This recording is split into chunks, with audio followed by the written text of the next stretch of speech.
የማንቸስተር ዩናይትድ እና የሊቨርፑል ጨዋታ በዋነኝነት ትኩረታችንን አድርገን እንመለከታለን። በእንግሊዝ ፕሪሚየር ሊግ እንግዲህ የሁለቱ ቡድኖች ጨዋታ ካላቸው ተቀናቃኝነት አንጻር በእንግሊዝ ፕሪሚየር ሊግም ታሪክ ብዙ ጊዜ የሊጉን ዋንጫ ያሸነፉ ቡድኖች ናቸው። 20 ጊዜ የሊጉን ዋንጫ አሸንፏል። ሊቨርፑል ባለፈው ዓመት እንግዲህ ከማንቸስተር ዩናይትድ ጋር የተስተካከለበትን 20ኛ ዋንጫ ያሸነፈበት ነበረ። ነገር ግን የትናንቱ ጨዋታ በዛ መንገድ የሚጠቀስ አይደለም። ማንቸስተር ዩናይትድ በብሪያን ምቦሞ ግብ ቀዳሚ ከሆነ ጀምሮ ብዙ ትኩረትን የሚስቡ ነገሮች የነበሩበት ጨዋታ ነው። የመጀመሪያው የመክፈቻ ደቂቃ አካባቢ የተቆጠረ ግብ ነበረ። ከዛ በኋላ በማንቸስተር ዩናይትድ በኩል በትልልቅ ጨዋታዎች ላይ ብቻ ጥሩ ውጤት ማስመዝገብ ጥሩ አይደለም ተብሎ ለምሳሌ የአርሰናል ጨዋታን በጥሩ መንገድ የሚጠቀስ ነው። ጥሩ እንቅስቃሴ ያደረገበት ነገር ግን ውጤቱ በጥሩ መንገድ የተጠናቀቀበት አልነበረም። የመጀመሪያው ጨዋታ ኦልድ ትራፎርድ ላይ በተደረገው የፕሪሚየር ሊግ መክፈቻ ሳምንት ላይ አርሰናል በ1-0 በሆነ ውጤት ከኦልድ ትራፎርድ 3 ነጥብ ይዞ ወጥቶ ነበር። ለሩበን አሞሪም በወቅቱ ከተነሱት ሀሳቦች መካከል በእንደዚህ አይነት አጋጣሚዎች ላይ ማንቸስተር ዩናይትድ ጥሩ መጫወት ብቻ አይደለም ውጤትም ይዞ መውጣት አለበት የሚሉ ሀሳቦች ሲነሱ ነበረ በወቅቱ። ከዛ በኋላ ግን በማንቸስተር ዩናይትድ በኩል ብዙ ሲቸገር ነበር በአንዳንድ ጨዋታዎች ላይ ሲፈተን። ከዛ በኋላ መለስ ብሎ ደግሞ ጥሩ የተንቀሳቀሰባቸው ያሸነፈባቸው ጨዋታዎችን መጥቀስ ይቻላል። ነገር ግን ለመጀመሪያ ጊዜ በሩበን አሞሪም ስር 35 ጨዋታዎችን ፈጅቶባቸው ሩበን አሞሪም በማንቸስተር ዩናይትድ 1 ዓመት ሊሞላቸው ነውና በእነዚህ ጊዜያት እንኳን 2 ተከታታይ የፕሪሚየር ሊግ ጨዋታዎችን አሸንፈው ያውቁም ነበር። ለመጀመሪያ ጊዜ ግን 2 የፕሪሚየር ሊግ ጨዋታዎችን አሸንፏል። ጨዋታውን በተመለከተ የሚነሱ ነጥቦች አሉ። ብራያን ምቦሞ ግብ ካስቆጠረ በኋላ በመጀመሪያው አጋማሽ ጨዋታው በዛ መንገድ ነበር የተጠናቀቀ። በሁለተኛው አጋማሽ ግን ኮዲ ሃክፖ ግብ አስቆጥሮ ጨዋታው 1-1 በሆነ ውጤት ቀጥሎ ነበር።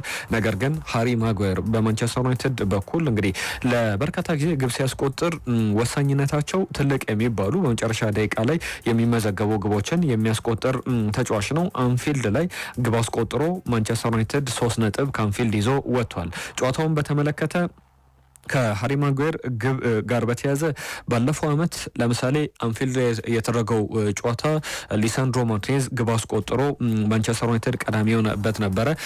በዚህኛው ዓመትም ትናንትናም እንደተደረገው ኮዲ ሃክፖ ግብ አስቆጥሮ ጨዋታው ወደ አቻነት እንደተመለሰው ባለፈው ዓመትም ኮዲ ሃክፖ ግብ አስቆጥሮ ጨዋታው ወደ አቻነት ተመልሶ ነበረ። ከዛ በኋላ ግን ሞሐመድ ሳላ ፍጹም ቅጣት ምት ግብ አስቆጥሮ አንድሬ ኦናና ላይ የተቆጠረች ግብ ነበረች። በፍጹም ቅጣት ምት ጨዋታው 2-1 በሆነ ውጤት ሊጠናቀቅ በተቃረበበት ሰዓት ላይ ማንቸስተር ዩናይትድ በአማድ ዲያሎ ግብ አስቆጥሮ ጨዋታው 2-2 ተጠናቀቀ ሲባል ጨዋታው 20 ሰከንዶች ሲቀሩት ሃሪ ማጓየር በጣም ግልጽ የግብ ዕድል አግኝቶ ነበረ። ነገር ግን ያቺን ግልጽ የግብ ዕድል ሳይጠቀምበት ቀርቶ ጨዋታው 2-2 ተጠናቆ ነበረ። ዘንድሮ ግን ያንን የባለፈው ዓመትን ክስተት የሻረበት ነበረ። ከሃሪ ማጓየር ጋር በተያያዘ ብዙ ተቀልዶበታል።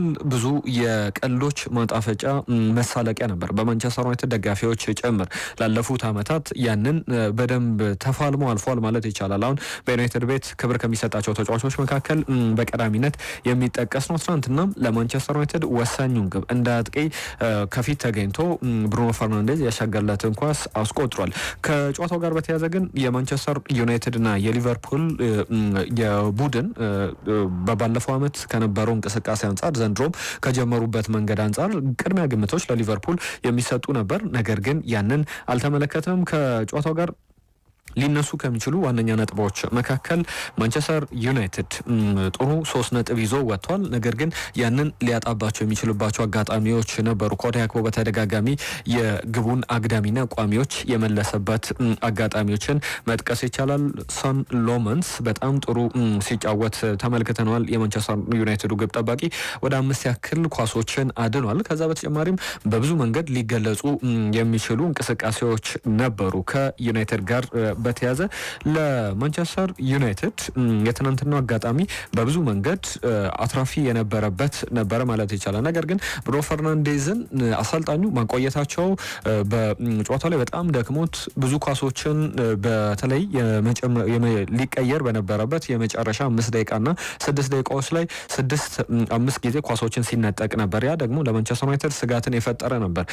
አሰልጣኝ ሩበን አሞሪም ትናንትና ከወሰኗቸው ነገሮች መካከል በዋነኝነት የሚጠቀሰው አንደኛው የካዘሜሮን ቀይሮ ማስወጣታቸው አማድ ዲያሎንም ቀይሮ ማስወጣታቸው ነው። የካዝሜሮ መቀየር ትክክለኛ ውሳኔ ሊመስል ይችላል። ምክንያቱም በዚህኛው ውድድር ዘመን ቢጫ ካርድ ከተመለከተ በኋላ በሁለተኛው አጋማሽ ላይ በቀይ ካርድ የወጣበት አጋጣሚ ከቸልሲ ጋር የሚጠቀስ ነው። ያንንም ስጋት ገብቷቸው ሊሆን ይችላል። በትክክልም ወዲያው ነበር ቢጫ ካርድ እንደተመለከተ ደቂቃም እንኳን አልፈጀባቸውም እሱን ለመቀየር።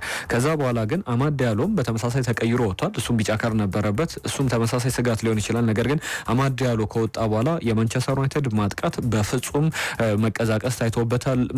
የብሪያን ምቦሞም ደጋፊ የሚባል ተጫዋች ሁለቱ ያላቸው ጥምረት በጣም አስደናቂ ነው። በጣም መናበባቸው የሚገርም ነው። ለማንቸስተር ዩናይትድ የግብ ዕድሎችን የሚፈጥሩበት በጨዋታውም ላይ ማንቸስተር ዩናይትድን ቀዳሚ ያደረገ ግብ የተቆጠረው በዛ መንገድ ነበር። ለሁሉም ጨዋታው 2-1 በማንቸስተር ዩናይትድ አሸናፊነት ተጠናቋል። ሃሪ ማጓየር ግን ከዚህ በፊት በማንቸስተር ዩናይትድ ያስቆጠራቸውን የመጨረሻ 6 ግቦችን ላንሳላችሁ። የትናንትናው 84ኛው ደቂቃ ላይ ሊቨርፑል ያስቆጥራት ግብ የአሸናፊነት ነበር። ዘንድሮ ግሪምሲ ታውን ላይ 89ኛው ደቂቃ ላይ አስቆጥሯል። ባለፈው የውድድር ዘመን ሊዮን ላይ 101ኛው ደቂቃ ላይ አስቆጥሯል። 47ኛው ደቂቃ ላይ ከኤፍሲ ታውን ጋር ያስቆጠረው ግብ የሚጠቀስ ነው። ሌስተር ላይ 93ኛው ደቂቃ ላይ፣ ፖርቶ ላይ 91ኛው ደቂቃ ላይ በጣም ወሳኝ የሚባሉ ደቂቃዎች ላይ የተቆጠሩ ግቦች ናቸው። ከአርነ ስሎት ጋር በተያያዘ አንድ ጉዳይ ላንሳና ሌሎችን ጉዳዮች ወደ በአዲስ መረጃ ላይ ተመልሼ አነሳቸዋለሁ። አርነ ስሎት ቡድናቸው ወጪ ሲያወጣ ከሚነሱ ጉዳዮች መካከል እንደ ፓሪስ ሰን ጀርመን ለመጫወት ነበር ይባልላቸዋል። ነገር ግን በዚህ ከአርነ ስሎት ጋር በተያያዘ ቡድናቸው በዛ ደረጃ በጣም ጥሩ እየተንቀሳቀሰ እንዳልሆነ መመልከት ይቻላል። ትልልቅ ወጪዎችን ቢያወጡም ትክክለኛ ጊዜ ላይ እንዳልሆኑ 4 ተከታታይ ሽንፈቶችን በሊቨርፑል ቤት ተመልክተናል።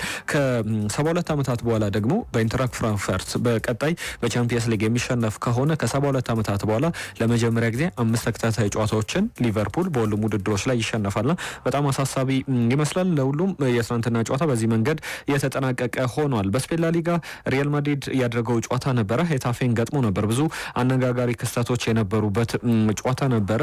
በትናንትናው ጨዋታ ላይ ኬሊያን ኤምባፔ ብቸኛውን ግብ አስቆጥሯል። ነገር ግን ከጨዋታው ጋር በተያያዘ ሌሎች አነጋጋሪ ክስተቶች ነበሩ። ለምሳሌ ቪኒ ጁኒየር በመጀመሪያው አሰላለፍ ላይ ተቀይሮ አልነበረም፣ ተቀይሮ ነበር ወደ ሜዳ የገባው። ከዛ በኋላ ግን መነጋገሪያ ከነበሩ ተጫዋቾች መካከል አንዱ ነው።